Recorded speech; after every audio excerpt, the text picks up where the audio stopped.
두 시대를 넘어 새 시대로 윤석만의 안녕 대한민국.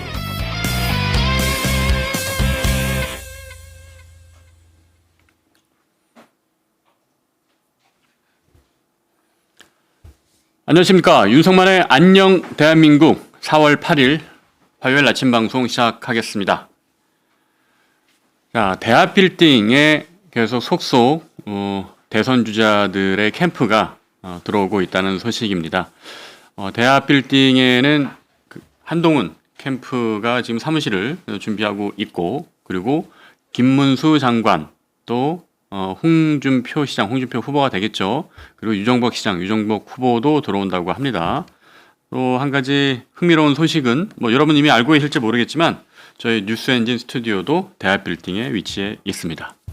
자, 오늘 소식은 제가 윤석만평부터 먼저 예고해드리면, 윤석만평 시간에는 왜 한동훈이 찐 보수인가?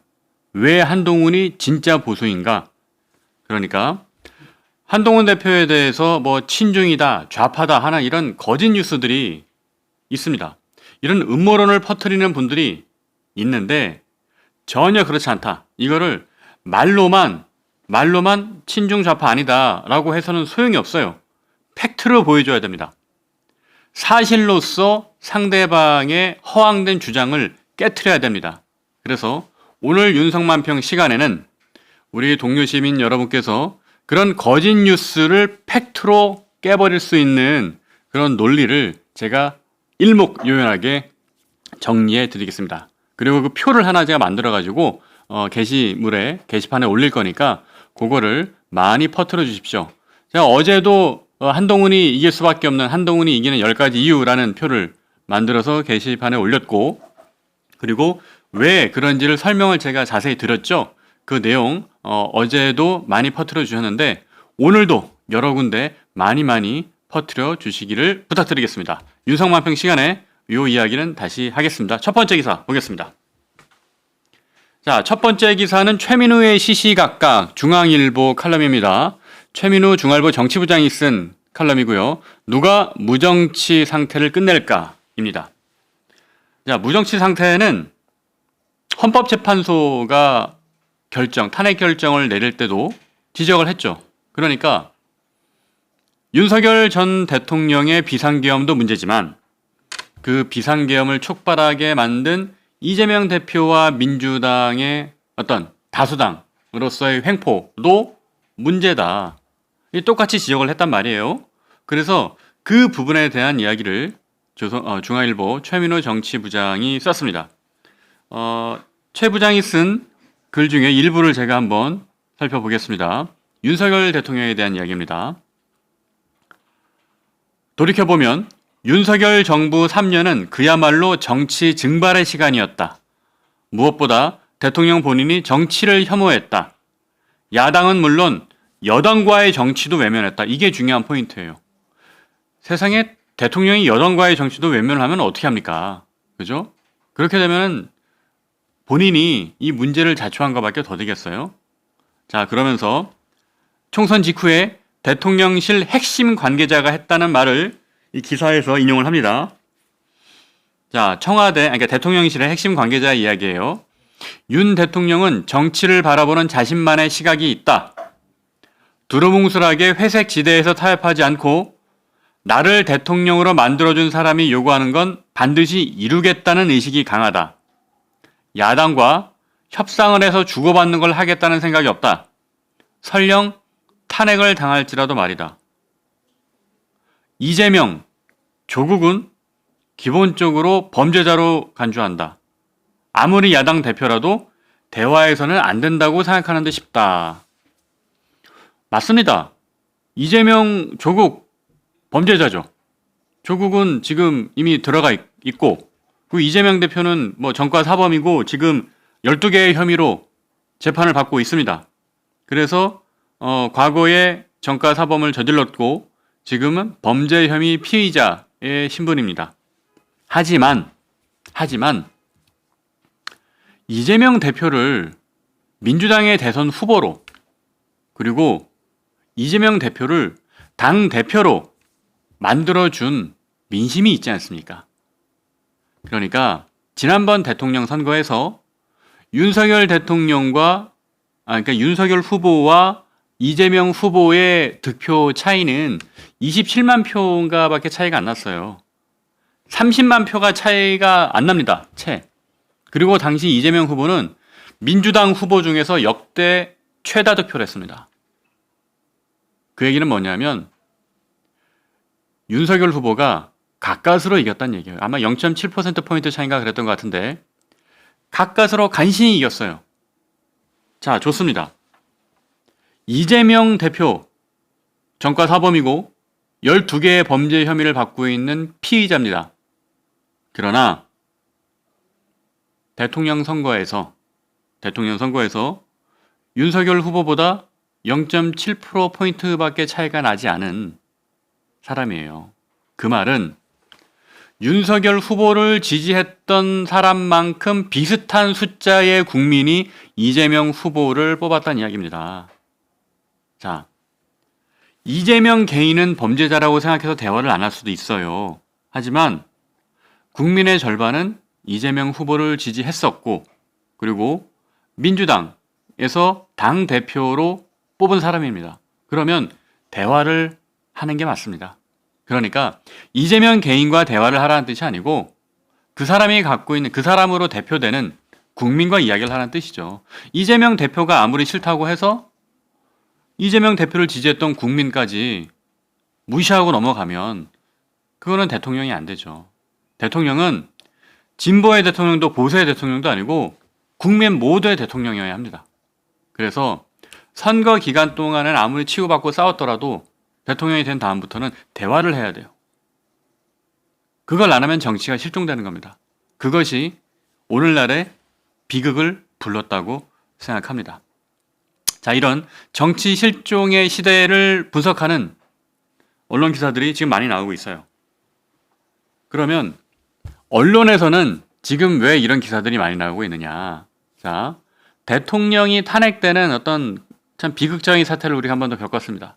그리고 조기 대선까지의 어떻게 보면 지금이 안개가 껴있는 농무의 상태예요. 그러니까 아직 해가 뜨지 않았습니다. 새벽녘입니다.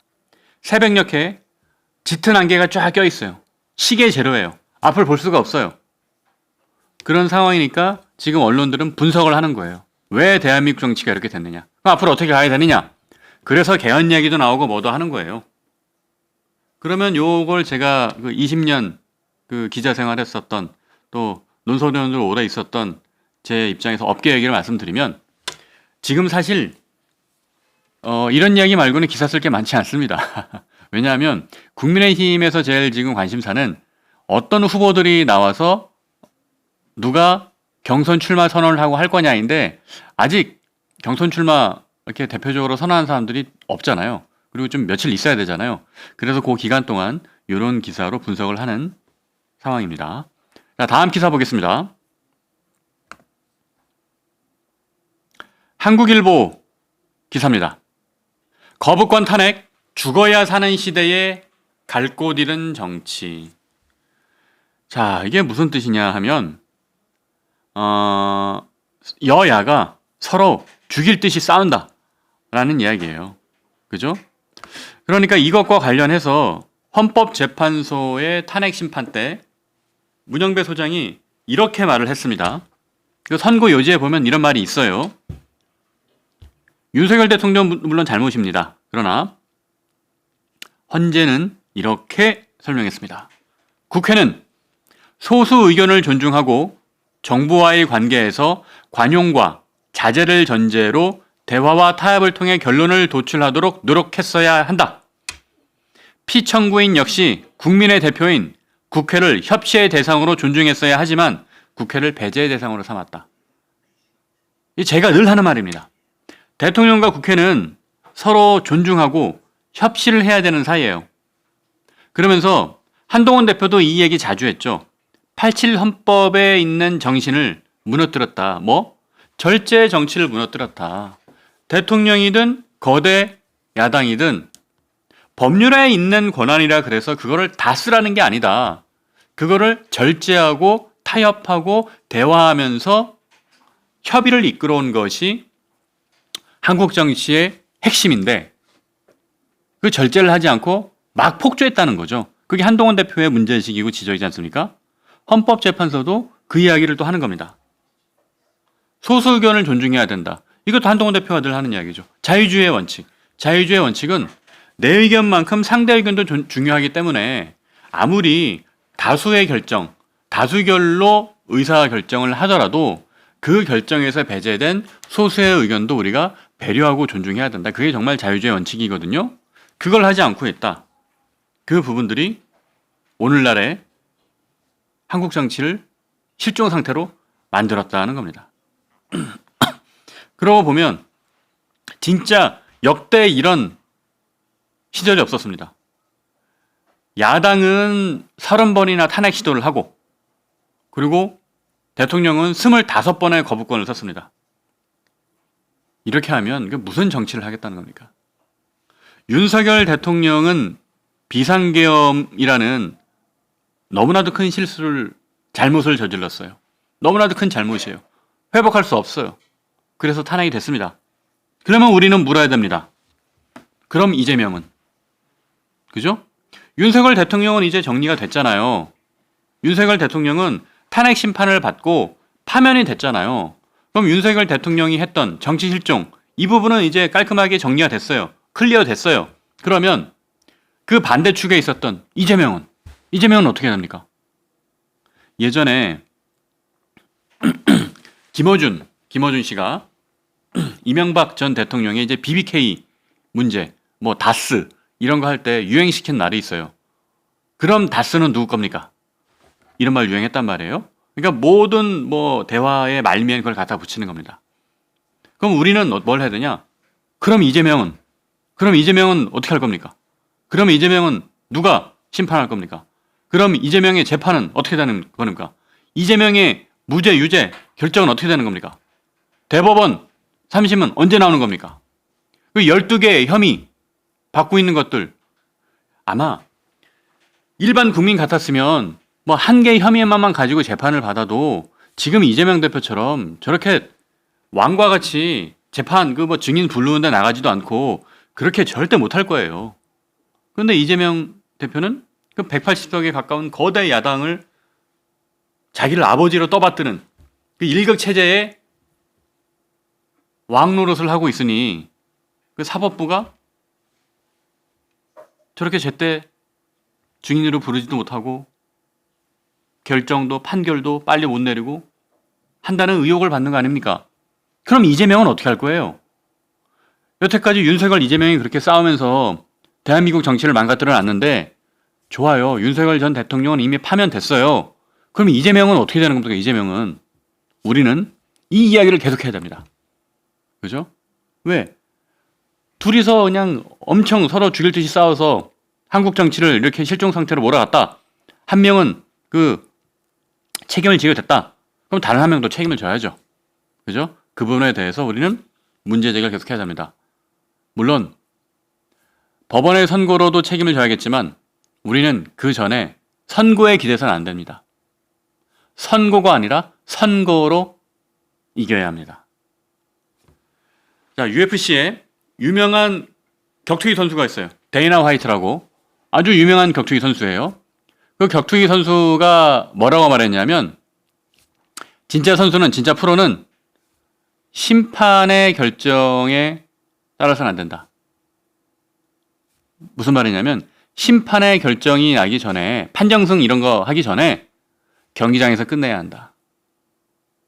그러니까 심판 말을 들으면 안 된다는 것이 아니고 심판의 결정에 맡기지 말라. 그 전에 경기장에서 끝내야 한다. 왜? 심판의 결정이라는 것은 언제 어떻게 될지 모르니까 사람마다 다를 수 있으니까. 물론 제가 사법부를 존중하지 않는 건 아니에요. 그런데 사법부의 판결을 보면 지난번에 이재명 대표 판결 보십시오. 1심 판결하고 정반대로 2심 결과가 나왔잖아요. 왜 이렇게 고무줄 판결이 나서야 되겠습니까? 그죠? 데이나 화이트처럼 무대 위에서 끝내야 됩니다. 선고가 아니고 선거로 심판해야 됩니다. 여러분, 동료 시민의 역할이 그래서 중요합니다. 화이팅 하십시오. 네, 다음 기사 보겠습니다. 그러면 지금처럼 이 정치 실종의 시대가 벌어지는 이유는 무엇이냐? 한국일보는 이렇게 분석하고 있습니다. 경제 양극화가 심리적 내전을 불렀다. 계층 고착이 부른 분열의 시대다. 라고 설명을 했습니다. 불평등은, 그러니까 경제적인 불평등은 정치적 양극화를 낳습니다. 조셉 스티글리츠라는 매우 유명한 노벨 경제학상 수상자가 있어요.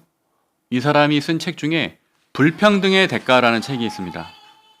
불평등의 대가는 무엇이냐? 민주주의, 자유민주주의의 실종이에요. 그러니까 사람들이 먹고 살기 힘들어지고, 그리고 가진 자와 못 가진 자의 양극화가 심해질수록 정치는 포퓰리즘을 탈 수밖에 없습니다. 그죠?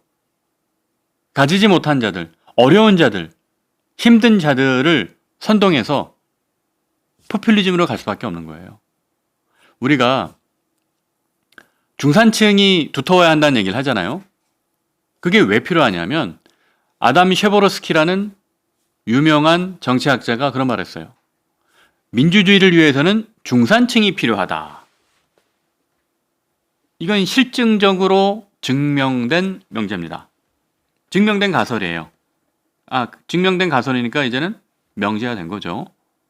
그러니까 중산층이 있지 않으면 그 나라는 자유민주주의를 할 수 없다라는 얘기입니다. 그래서 어느 정도의 일정 수준의 1인당 GDP가 돼야만 자유민주주의를 할 수 있다는 얘기예요. 한번 우리 생각해 보죠. 정말 하루하루 빠듯하고 먹고 살기 바쁜데 그런 분들이, 그런 상황에서 우리가 어떤 정치적 이념, 자유주의, 평등, 이런 민주주의적 가치를 이야기하기가 쉽지 않습니다. 그렇기 때문에 중산층이 두터워져야 된다. 그죠? 우리가 하루하루 바쁘게 살면 너무 진이 빠져서 그걸 할 수가 없는 거예요. 그래서 대한민국은 중산층이 두터워지고 항아리 모양으로 두터워지고, 서민들도 뭐 언제든지 자기가 노력을 하고 의지와 있고 재능이 있으면 계층 상승을 할 수 있는 그런 역동적인 시대가 돼야 하는 겁니다. 그죠? 그런 시대를 만들고 기득권을 타파하겠다는 것이 한동훈 대표의 철학이기도 하고요. 네, 오늘도 많은 분들께서 지금 동시 접속을 해주고 계십니다. 그래서 1,700명이 넘었다고 하는데요. 자, 동료 시민 여러분, 오늘 제가 하는 말씀, 이따가 윤석만평 시간에 한동훈이 왜 진짜 보수인가, 이 부분 집중적으로 말씀드릴 테니까 그때까지 계속 관심 있게 시청해 주십시오. 옆에 있는 분들 혹은 친구분들도 초청해서 같이 시청 부탁드리겠습니다. 다음 기사 보겠습니다. 자, 조선일보기사입니다. 윤석열 재구속, 김건희 특검, 내란 공범 수사, 적폐청산 시즌2 예고. 누가? 이재명과 민주당이. 자, 이재명 대표와 민주당이 윤석열 전 대통령을 다시 구속시키고 김건희 여사 특검하고 내란 공범으로 국민의힘을 내란 동조당으로 만들겠다는 겁니다. 그러니까 내란 프레임에 씌워서 국민의힘을 보내겠다는 거죠. 적폐청산하듯이. 그러면 이재명 대표와 민주당이 이 말을 하는 이유는 뭘까요? 왜 그렇죠? 그렇죠. 조기 대선 프레임을 벌써부터 씌우는 겁니다. 국민의힘에, 야, 니들은 내란 정당이야. 그리고 한번 생각해 보세요. 선거 과정에서, 캠페인 과정에서 국민의힘 후보가 나와서 아무리 막 이렇게 열심히 공약을 얘기하고 뭐 좋은 뜻을 말하더라도 언론에 계속 윤석열 전 대통령 얼굴 보이고 막 구속된 거 막 사진 보이고, 김건희 여사 특검한다 그래서 뭐 검찰, 뭐 경찰 뭐 왔다 갔다 하는 거 포토라인에 막 서고, 그런 모습 보이면 국민의힘의 어떤 선거, 경선 이런 것들이 집중을 받겠습니까? 집중받기 어렵죠. 그걸 노리는 거예요. 그러니까 남의 경선에 재뿌리는 겁니다. 그 프레임으로 지금 이재명 대표가 가고 있는 거예요. 자, 그러면 어떻게 보면 되게 좀 치사한 전략이기도 하죠. 그런데 여기서 우리는 한 가지 깨달아야 할 점이 있습니다. 뭘 깨달아야 되느냐? 이재명 대표와 민주당이 윤석열을 다시 구속시키라고 하고 김건희를 특검하라고 하고 포토라인 세우겠다고 하고 뭐 내란 정당으로 몰아가면 그런 상황인데도 윤석열 대통령을 비호하거나 마치 비상계엄을 찬성하거나 탄핵을 반대했던 사람을 국민의힘 후보로 뽑으면 어떻게 되겠어요? 그냥 한 번에 그냥 이미지가 추락하는 거 아니겠습니까? 그 이야기는 뭐냐면 앞으로 대통령 선거 기간 내내 이재명 대표와 민주당은 비상계엄 얘기하고 탄핵 얘기하고 김건희 여사 얘기하고 뭐 내란 정당 얘기하고 계속 그럴 거예요. 그거 하나 갖다가만은 계속 얘기할 겁니다. 그러니까 이 문제에서 자유롭지 않은 사람이 후보가 될 경우에는 그냥 뭐 이게 선거는 해보라 말합니다. 자, 지금 1800명이 넘는 우리 동시 접속자 여러분들이 계신데 우리 동료 시민 여러분, 제가 드리는 말씀 여러분도 다 알고 있는 얘기잖아요. 하지만 이 당연하고 지극히 상식적이고 합리적인 이야기를 모르는 사람들이 많다니까요. 그 모르는 분들한테 정말 널리 확산하고 퍼뜨려 주십시오. 그렇게 해야 한동훈 대표가 힘들지 않습니다. 그렇게 해야 진짜 보수, 국민의힘을 사랑하는 대한민국, 자유주의 대한민국을 사랑하는 사람들이 눈물을 흘리지 않습니다. 여러분, 그 자유민주주의를 지키기 위해서, 진짜 보수를 지키기 위해서 고군분투하는 한동훈 대표를 도와주십시오. 12월 국민의힘 의총장에서 여러분 그때 녹취록 다 들어보셨죠? 그 온갖 스모와 온갖 비난과 뭐 물병까지 던져가면서 받아야 했던 그 지탄, 그거를 다 견뎌냈던 사람입니다. 왜? 자신의 안위와 이익을 위해서 그런 거 아니었잖아요. 윤석열 대통령이 비상대책위원장 시킬 때도 총선 출마하지 말라고, 총선 출마하지 않는 걸로 전제하고 비상대책위원장 하라고 했잖아요. 그러니까 책에서 그 내용이 공개되기 전까지 많은 사람들이 뭐라고 했냐면 한동훈 대표가 비상대책위원장을 하면서 총선 출마를 하지 않는 것, 그러니까 국회의원 배지를 달지 않은 것이 패착이다. 정치 초보였기 때문에 뭘 몰라서 배지를 안 달았다. 그런 식의 비판과 비난도 많았거든요. 그런데 저도 처음엔 그렇게 생각했어요. 그런데 이제 책을 쓰는 과정에서 저도 물어봤어요. 그게 왜 그런 거였냐. 그러니까 알고 보니까 대통령이 출마하지 말라고 했던 거였어요. 근데 그 이야기를 1년 동안 꾹 참고 있었잖아요. 어디 가서 얘기 안 했잖아요. 그러면서 책 쓰는 과정에서 제가 질문을 했고 그걸 물어보고 그걸 답하면서 책에 담겨서 이제 세상에 알려진 거였죠.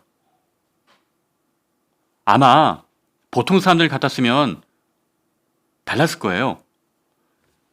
아니 비대위원장이면 총선 출마를 했어야지. 비례대표나 아니면은 뭐 강남 지역구라도 그거를 안 한 거는 이건 당신이 너무 건방진 거야. 당신이 너무 정치를 몰라서 그런 거야. 이런 비난과 비판, 지적이 얼마나 많았습니까? 그랬을 때 보통 사람 같으면 입이 근질근질해서 사실은 대통령이 출마하지 말라고 그래서 그런 거야. 물론 나도 출마를 않겠다고 생각은 했었어. 왜? 내가 출마를 하지 않아야 명분이 생기니까. 내가 출마를 하지 않아야 다른 사람들한테 어떤 희생과 어떤 대의를 얘기할 수 있으니까. 한동훈 대표 본인도 어차피 불출마하겠다는 생각을 하고 있었어요. 하지만 본인이 그런 생각을 혼자 갖고 있는 것하고 대통령이 나서서 먼저 야, 너 출마하지 마 라고 얘기하는 건 좀 다른 문제잖아요. 그죠? 어쨌든 그런 상황에서 한동훈 대표는 그 정말 힘들고 어려운 고난과 역경을 이겨내고 왔습니다. 그래서 제가 동료 시민 여러분, 제가 그래서 한동훈의 선택 국민이 먼저입니다. 한동훈 대표의 그 책에서 제가 뭐라고 표현했습니까? 파테이마토스라고 표현했습니다. 파테이마토스. 그리스 비극에서 나오는 용어예요. 영웅은 비극을 겪고 고난과 시련을 겪고 나서야 진정한 영웅으로 시대의 주인공으로 태어난다. 그게 파테이마토스거든요. 시련과 고난을 통한 깨달음. 자, 동시접촉 사주가 오늘도 2,000명을 넘었습니다. 많은 분들께서 봐주셔서 감사드리고요. 우리 빨리빨리 들어서 3,000명, 4,000명 갑시다. 그게 한동훈 대표를 돕는 길입니다. 그죠? 한동훈 대표를 위해서 여러분 힘을 내주십시오. 한 대표에게 큰 힘이 돼주십시오. 그래서 이재명이 이렇게 윤석열, 김건희, 내란 이런 프레임으로 계속해서 압박하는 거에서 자유로울 수 있는 사람은 한동훈 대표뿐이다. 그죠? 다음 기사 보겠습니다. 그런데 우리가 생각했을 때는 결국은 이재명과 민주당의 이 비상계엄 탄핵 내란 동조 프레임에서 자유로울 수 있는 사람은 몇 명 없어요. 그죠? 뭐 한동훈 대표 외에는 안철수 의원이나 유승민 전 의원 뭐 그 정도밖에 없습니다. 오세훈 시장도 원래는 그 이쪽에 있었는데 3월 달에 입장을 바꿨잖아요. 자기는 탄핵을 반대한 게 아니라 탄핵 소추를 해보자는 얘기였다고 입장을 바꿨잖아요. 그래서 우리가 이쪽 카테고리로 분류하기가 힘듭니다. 어쨌든 이 조선일보 기사에 따르면 현재 국민의힘이 있는 카드 다 꺼낸다. 그죠? 있는 카드 다 꺼낸다 해가지고 지금 대선 경선에 누가 나오냐 거론되는 사람들이 이런 거예요. 이미 출마 선언을 했습니다. 안철수 의원, 이정현 전 대표가 출마 선언을 했네요. 이정현 전 대표 참 제가 그 예전에 한나라당 시절에 벌써 한 15년 정도 됐네요. 한나라당 시절에 한나라당 출입 기자였을 때 이정현 선배하고 참 많이 그 식사도 하고 밥도 먹고 그랬었는데 어쨌든 이분도 보수 정당에서는 나름 그 큰 업적을 갖고 계신 분입니다. 왜냐하면 전남 순천에서 지역구에서 당선된 분이잖아요. 그죠? 호남에서 국민의힘이 당선된 분이에요. 전남에서 처음으로 당선된 분이에요. 그러니까 이분도 대단한 업적이 있는 겁니다. 그래서 오랜만에 이제 보는 이름이라 제가 반가워서 과거의 인연을 좀 말씀드렸고요. 자, 출마 선언 예정을 하고 있는 사람들, 뭐 한동훈 전 대표도 곧 출마를 할 거고, 홍준표 대구시장은 뭐 아직 선언만 안 했다 뿐이지 사실 제일 먼저 뭐 출마하겠다는 입장을 많이 보였죠. 네, 홍준표 시장 저 인간적으로는 좋아하는 분입니다. 인간적으로는 좋아하는 분이에요. 왜냐하면 상당히 그 되게 유쾌하고 뭐 또 같이 있으면 이렇게 재밌고 그런 분이에요. 그러나 인간적으로는 좋아하는 것과는 그 대통령으로서의 어떤 자질과 대통령이 누가 돼야 할지는 전혀 별개의 문제죠. 공과 사는 엄격히 구분해야 되니까. 자, 홍준표 대구시장도 곧 출마 선언할 예정이고, 오세훈 시장도 출마 선언 예정이고, 네, 유승민, 유정복, 이철우 경북지사도 출마를 하겠다고 하는데, 네, 이철우 지사가 그 전에 아주 창의적인 상상력이 진한 말을 했었죠. 대통령한테 각하라고 부르자고. 뭐 무슨 의도에서 그런 말씀을 하셨는지 잘 모르겠습니다. 그리고 김문수 장관은 뭐 출마 검토되어 있는데 검토는 아니죠. 뭐 여기 이미 대합빌딩에 사무실을 얻었는데 초읽기에 들어간 거로 보입니다. 곧 사퇴하고 출마 선언하시겠죠. 출마 가능성 거론되는 분들 한번 읽어보실까요?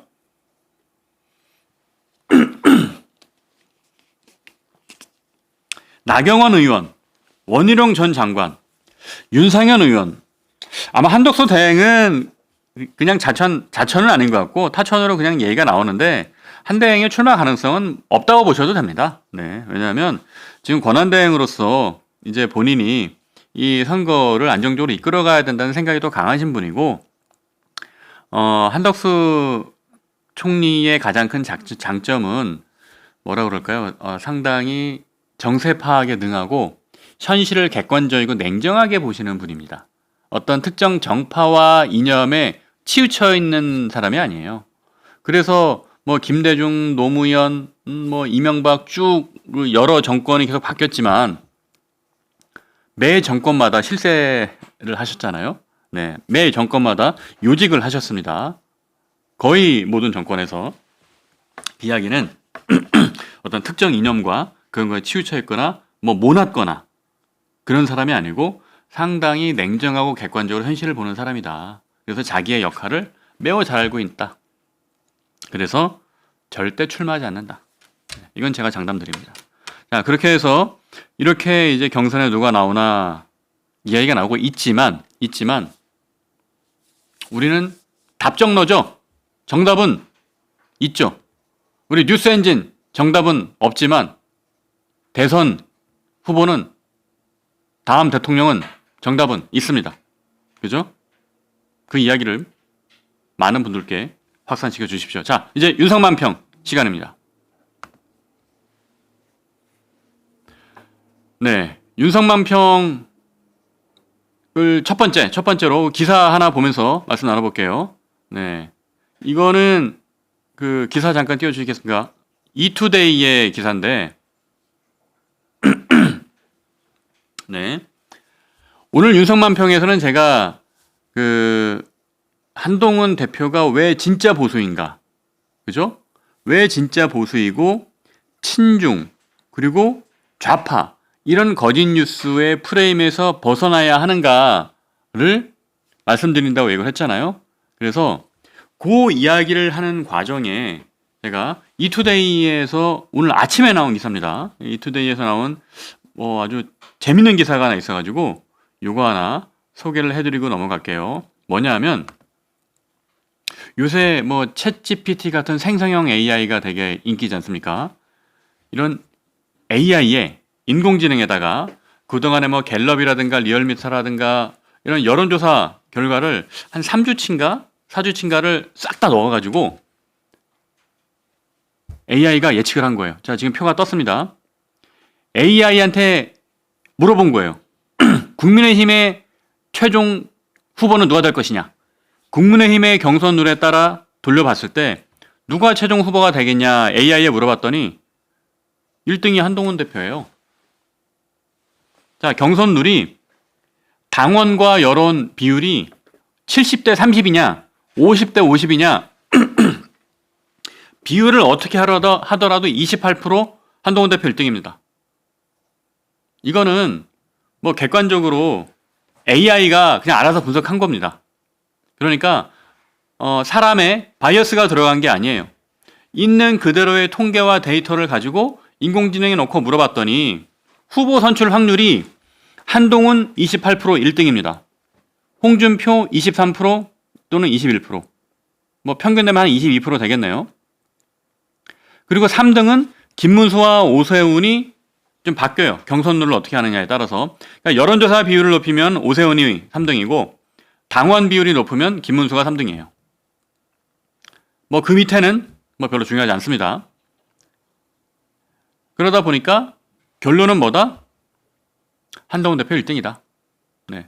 하지만 어제 제가 그 경선 그 룰에서 결심이 들어올 것 같다라는 말씀 드렸잖아요.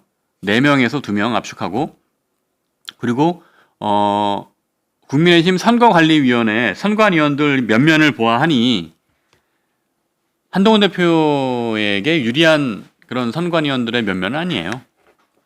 그러니까 우리가 지금은 계속 긴장해야 됩니다. 계속 텐션을 가져가야 됩니다. 그죠? 그래서 오늘 윤석만평 시간에는 왜 우리가 한동훈 대표에 대한 가짜뉴스 음모론이 이렇게 많이 돌아다니는지 그걸 어떻게 우리가 그 논리를 깨야 되는지 설명드리겠습니다. 자, 표 하나 띄워주십시오. 자, 이 표는 진짜 보수 한동훈이라는 제목의 표예요.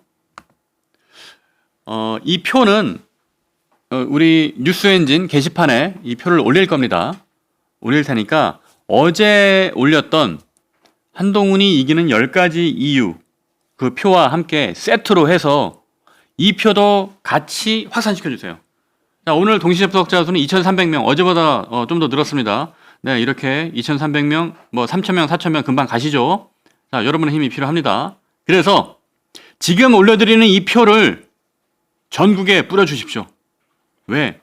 우리가 생각했을 때는 이거 너무 당연한 거거든요. 종로원 시민 여러분 다 아는 내용인데 정말 답답하게도 아직도 많은 사람들이 한동훈 대표가 뭐 친중이네 좌파네 뭐 그런 소리 하는 사람들이 있는 거예요. 이 말이 됩니까? 누구보다도 찐보수고 진짜 보수주의자인데 어떻게 한동훈 대표한테 친중이네 좌파네 그런 얘기를 합니까? 그죠? 이게 말이 안 됩니다. 네. 이 이야기를 많이 퍼뜨려 주셔야 됩니다. 자, 이제 설명을 좀 드릴게요, 제가. 자, 금투세 폐지. 자, 금융투자세 폐지했어요. 이거는 주식 투자하는 분들한테는 매우 큰 이슈입니다. 주식 투자를 통해서 우리가 세컨기회를 얻고 그리고 열심히 자산 늘려서 행복하게 살아보겠다는 거 아니에요? 이건 민주당이 엄청 반대했어요. 근데 이 폐지를 제일 앞장서서 선도했던 것이 한동훈 대표입니다. 그죠? 그리고 두 번째, 간첩법 개정 추진. 이게 뭐냐면, 지금 이제 한 2,400명 가까이 동접자 수가 되는군요. 네. 아까 2,391명까지 올라갔었는데, 요즘 왔다 갔다 하고 있습니다. 자, 2,400명 가까이 되는 우리 동시접속자 동료 시민 여러분, 잘 들어보십시오. 간첩법 개정 추진. 이게 왜 의미가 있냐면, 이제 현재 간첩법을 보면, 간첩의 대상이 북한으로만 제한되어 있어요. 그러니까 뭐 중국이라든가 아니면은 그 다른 나라에서 우리나라에 와가지고 뭐 안보시설이나 군사시설 이런 걸 몰래 찍는다든지 아니면은 정말 군 기밀 아니면은 어떤 기업에 있어서 정말 기업의 핵심적인 기술 이런 거를 빼돌려서 가더라도 이들을 간첩죄로 처벌할 수가 없어요. 왜? 간첩은 북한으로만 정해놓으니까. 그런데 그동안 얼마나 이런 이슈가 많았습니까? 뭐 중국 간첩이 와가지고 암약을 한다든지 중국 간첩이 우리의 기술 빼돌린다든지 이런 거 많았잖아요. 근데 그런 거를 간첩죄로 처벌할 수가 없었다니까요. 이거를 추진한 거예요. 이런 문제에 아무도 관심 안 가질 때. 그죠? 그리고 세 번째, 외국인 투표권 제한. 그러니까 뭐 이제 여기에 외국인은 많은 분들이 포함되겠죠. 그러나 그 외국인 중에서 절대 다수를 차지하는 건 이제 중국인입니다. 근데 이 부분이 왜 문제가 되냐면 중국인 투표권이 우리한테는 그 지방선거나 이런 걸 때 중국인 투표권이 있습니다. 그러니까 중국인들이 대한민국 선거에 투표를 할 수 있어요. 근데 중국은 어때요? 중국은 뭐 투표로 이렇게 하는 나라가 아니잖아요. 민주국가가 아니잖아요. 그러면 대한민국 국민은 중국에서 투표권이고 뭐고 아무것도 없는 거예요, 권한이. 그런데 왜 우리는 중국인들한테 대한민국의 미래, 대한민국의 운영을 맡기는 그 권한을 줘야 됩니까? 왜 우리만 바보짓 해야 되나요? 그러니까 이거는 중국이라는 나라를 미워서 그러는 것이 아니고 외교라는 것은 상호주의에 입각하는 게 외교의 첫 번째 원칙입니다. 외교의 가장 큰 원칙이에요. 왜? 저쪽에서는 우리나라 국민들이 대우를 못 받고 있는데 왜 우리만 상대국에 대우를 해줘야 됩니까? 이거는 얼마나 불평등하고 바보짓 아닙니까? 제가 참 이게 방송이다 보니까 뭐 호구짓이라는 표현은 제가 너무 적극적으로 못 쓰겠어서 바보짓이라고 말을 하는데 정확하게 말맛에 맞으려면 호구짓이 맞습니다. 호구짓이에요. 그렇잖아요. 우리나라 국민들은 중국에 가서 대우를 못 받는데 왜 우리는 중국인한테 투표권을 줘야 됩니까? 말이 안 되잖아요. 서로 상호주의에 입각해서 평등하게 공평하게 해야지. 이거는 정말 4살 5살 어린이들도 알 수 있는 거 아니에요, 이거는? 그럼 이거를 민주당에서 이런 얘기 하는 사람 있어요? 이재명 대표가 이런 얘기 합니까? 이재명 대표는 중국에 셰셰해야 되는 사람인데? 그죠? 대통령 탄핵안에 뭐 북한, 중국, 러시아랑 친하게 안 지낸다고 북한, 중국, 러시아랑 잘 안 지낸다고 탄핵사회에도 넣었던 민주당인데 누가 친중이고 누가 좌파입니까? 어떻게 한동훈 대표한테 이런 걸 가지고 친중이다 좌파라고 얘기하는 사람은 정말 진짜 양심에 털난 사람입니다. 정말 거짓말을 밥 먹듯이 하는 사람입니다. 아니면은 진짜 이건 제가 너무 과격한 얘기를 해도 죄송하지만 뇌가 없는 사람입니다. 이런 말을 하면 절대 안 되는 거예요. 어떻게 한동훈 대표가 친중 좌파입니까? 정말 이해가 안 됩니다. 그리고 또 군인재해 보상법, 국가배상법 이게 뭐냐면 그 순국한 영웅들, 나라를 위해 희생한 영웅들이 보통 이제 한 계급이 추서가 되잖아요. 그러면 추서된 계급으로 연금이나 이런 것들을 우리가 해줘야 되는데 그렇게 안 해주고 그 이전에 한 단계 낮은 계급으로 연금과 이런 걸 한 거예요. 이게 말이 됩니까? 보수의 심장은 어디 있어요? 애국, 보훈. 그게 보수의 심장이잖아요. 근데 국가를 위해서, 나라를 위해서 희생당한 분들한테 이렇게 우리가 예우를 안 해주면 되겠습니까? 아무도 이런 얘기 안 할 때 그거 앞장서서 추진했던 사람이에요. 군인재해보상법, 국가배상법. 이거 개정까지 했습니다. 12월 달에. 그 비상계엄 이런 엄청 그 혼란스러운 와중에도 이거를 개정을 했습니다. 누가? 한동훈 대표가. 이런데도 한동훈 대표가 좌파, 친중입니까? 말도 안 되는 이야기죠. 또 국정원 대공수사권 복원 추진. 문재인 정부 때 그 국정원의 힘을 쫙 뺐잖아요. 그리고 대공수사권 뭐 검수완박이니 뭐니 하면서 대공수사권이 있어야 간첩도 잡을 거 아니에요. 그거 했던 사람입니다. 그리고 사전투표할 때 관리관이 직접 날인할 수 있도록 하는 거. 요즘 말 나오는 부정선거 음모론 자체는 말이 안 돼요. 불합리하고 비현실적인 생각입니다. 하지만 선관위가 뭐 소쿠리 투표를 한다든지 아니면은 이거 도장 찍는 거 그건 뭐 얼마나 힘들다고 그거를 아르바이트생 시켜가지고 도장을 찍게 한다든지 이거는 정말 잘못된 거 아닙니까? 그건 선관위가 왜 존재하는 거예요? 그런 것도 안 할 거면. 그거 하라고 만들어 놓은 게 선관위인데 아니 도장 찍는 거를 자기가 직접 안 하고 알바생 시켜서 도장 찍게 한다는 게 말이 됩니까? 그럼 그 자리에는 왜 있는 겁니까? 월급은 왜 받는 겁니까? 나중에 퇴직하면 공무원연금은 왜 받을 거예요? 그런 거를 하도록 한 사람이 한동훈 대표입니다. 그리고 스토킹 반의사불벌죄 폐지. 이게 뭐냐면 스토킹이 이거는 이제 합의를 하면 형법상 처벌을 못하게 하는 그 반의사불벌죄에 해당했어요. 근데 그걸 폐지한 겁니다. 합의를 하더라도 이 스토킹 범죄자에 대해서 형사적으로 처벌할 수 있도록. 그러니까 이게 뭐 남성도 있겠지만 대부분 여성들이 스토킹 피해를 많이 당하잖아요. 여성들을 위한 이런 죄를 형법상 죄를 받도록 추진한 겁니다. 한국형 제시카법 추진. 이건 또 뭡니까? 얼마 전에 이제 그 조두순 그 사람이 뭐 아이들 학교 시간에 돌아다녀가지고 막 뉴스 나오고 그랬잖아요. 문제가 된다고. 한국형 제시카법 추진 이건 뭐냐면 성폭력 피해자들의 거주 제한을 두는 겁니다. 성폭력 피해자들이 내 주변에 옆집에 아니면 뭐 이렇게 왔다 갔다 하고 살다 보면 일반 시민으로서 특히 어린아이를 둔 부모 입장에서는 얼마나 이게 불안하겠어요. 그런 불안하고 그런 거를 해소하기 위해서 한동훈 대표가 이것도 추진했던 거예요. 그리고 또 이것도 중요합니다. 법무장관으로 있을 때 무고죄, 위증죄 검찰이 수사할 수 있도록 시행령을 개정했습니다. 자, 여러분 무고죄, 위증죄 이거 얼마나 많아요. 반대로 스토킹이나 이런 것들은 주로 이제 여성들이 많이 피해를 보는데 요새 또 어떤 일들이 있냐면 남성들이 무고를 당하는 경우도 종종 있어요. 그러니까 남성이 여성을 뭐 성폭행을 했다고 그 여성이 거짓 신고를 해서 남성이 이제 무고가 되는 그런 뉴스들이 뭐 종종 올라오지 않습니까? 그럼 그런 거를 무고죄를 검찰이 직접 수사할 수 있도록 시행령을 개정한 겁니다. 그것도 사실은 검수완박으로 민주당이 못하게 해놨던 거를. 그죠? 위증죄도 마찬가지고요. 그래서 이재명 대표 소환하고 기소하고 이렇게 할 수 있었던 거잖아요. 검찰이 수사해가지고. 그겁니다. 가석방 없는 종신형 추진. 자, 가석방 없는 종신형 추진. 이게 뭡니까? 우리나라는 실질적으로 사형 폐지 국가입니다.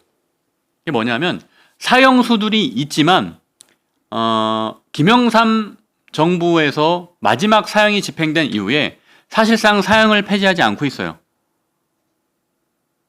그러니까 사형수들이 뭐라 그럴까요? 찬반 여론이 있는 거예요.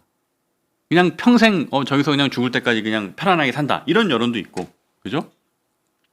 근데 사실상 사형 집행을 하지 않다 보니까 좀 유명무실하게 된 거잖아요. 그래서 가석방 없이 종신형을 한다. 왜? 사형수라 하더라도 그 가석방 기간을 채우면 아마 20년인가 그런데 그 가석방 기간을 채우면 다시 심사를 통해서 풀려날 수 있는 가능성이 있습니다. 그러니까 사형수라도 내가 열심히 모범수로 잘 살다 보면 다시 풀려날 수 있는 가능성의 여지가 있는 거예요. 그래서 그거를 생각하고 그거를 기대하는 사형수들도 많습니다. 이것 때문에 법무부 장관 시절 한동훈 대표는 아니다. 가석방 없다. 종신형이다. 오히려 현실적으로 그게 맞다. 뭐 그런 이야기도 추진을 했던 거예요. 그리고 그 당시에 직접 사형 시설 이렇게 막 점검하고 그랬던 어떤 경고를 주기도 했었죠. 그리고 당시 그 교도관들, 교도행정 하시는 분들의 어떤 처우나 이런 것들도 많이 개선을 해서 그 교도관 하시는 분들의 교보지라고 불린다고 합니다. 그래서 아마 지난번에 제가 잠깐 말씀드렸지만 그 대구에서 경북대 강연할 때 그 경북대생들 이렇게 사인해주고 했잖아요. 경북대생 한 명이 와가지고 그 한동훈 대표한테 그런 얘기를 했어요. 저희 아버지가 교도관이신데 그 대표님께 안부 전해달라고 하신다. 이렇게 좋아하면서 그 얘기를 했던 거예요. 왜? 정말 이게 얼마나 섬세하고 중요한 일입니까? 법무장관이 그 교도행정 하시는 분들 어떤 처우나 이런 부분들이 너무 열악하고 하다 보니까 그런 것까지 신경 써서 다 이렇게 해준 거잖아요. 그죠? 그리고 마지막으로 불법 체류 엄정 단속. 불법 체류자들이 문제가 심각하잖아요. 그 부분을 법무부 장관 때 이 부분을 강하게 단속을 하고 그랬던 겁니다. 대한민국의 안전을 위해서. 자, 지금까지 제가 왜 한동훈이 진짜 보수인가에 대해서 11가지 이유를 쫙 설명드렸죠. 표도 만들었죠. 이거를 여러분이 퍼뜨려 주셔야 됩니다. 여러분이 이 방송을 많이 보게 노력해 주셔야 됩니다. 그래야 한동훈 대표가 정말 억울한 일이잖아요. 아니 이렇게 진짜 보수인 사람이 세상에 둘도 없는데 왜 한동훈 대표한테 친중 좌파라는 그 말도 안 되는 거짓 프레임을 씌워가지고 비난과 음해를 하는 겁니까? 그 억울함을 벗겨야 되잖아요. 그래서 여러분이 많은 곳에 퍼뜨려 주셔야 됩니다.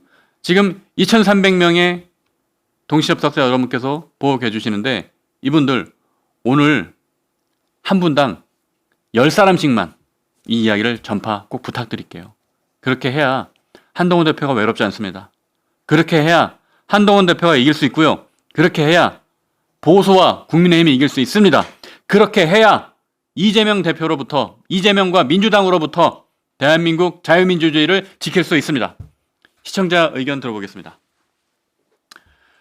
네, 오늘 현수님 또 무언의 메시지로 저희 그 윤석만의 안녕 대한민국 뉴스엔진 응원해 주셨습니다. 감사합니다. 그리고 백승수님 이렇게 말씀해 주셨습니다. 윤석만 의원님, 한 대표님과 책을 같이 하시며 어대안까지 끝까지 가요. 네, 저는 한동훈 대표가 생각하는 어떤 비전과 철학 100% 공감하고요. 한 대표가 앞으로 어떤 정치를 펴나가든 그 제가 끝까지 지지하고 응원하겠습니다. 그리고 제가 잘못 봤네요. 책을 같이 한 게 아니고 이제 맥을 같이 하셔서 당연하죠. 제가 한동훈 대표가 책을 쓰면서 많은 어떤 의견과 또 생각의 교류를 나눴기 때문에 책을 쓰면서 당연히 맥도 같이 할 수밖에 없지요. 예, 맞습니다. 그리고 토론맘님인가요? 네, 잠깐만요. 토꽃남님, 네, 토꽃남님. 희망을 주는 윤석만 뉴스 감사히 시청합니다. 한 대표님 화이팅. 네, 저도 토꽃맘님 화이팅 하겠습니다. 오늘 시청해주신 윤석만의 안녕 대한민국 동료 시민 여러분 감사드립니다. 그리고 10분 후에 계속해서 김혜승 앵커의 뉴스 사랑방 이어지니까요. 잠깐 쉬셨다가 다시 오셔서 뉴스 사랑방 신청 계속해 주시길 부탁드리겠습니다. 다시 한번 말씀드립니다. 게시판에 올라있는 한동훈이 이기는 10가지 이유 그리고 한동훈이 진짜 보수인 이유 11가지 많이 퍼나르셔서 확산 부탁드리겠습니다. 오늘 방송 여기서 마치겠습니다. 고맙습니다.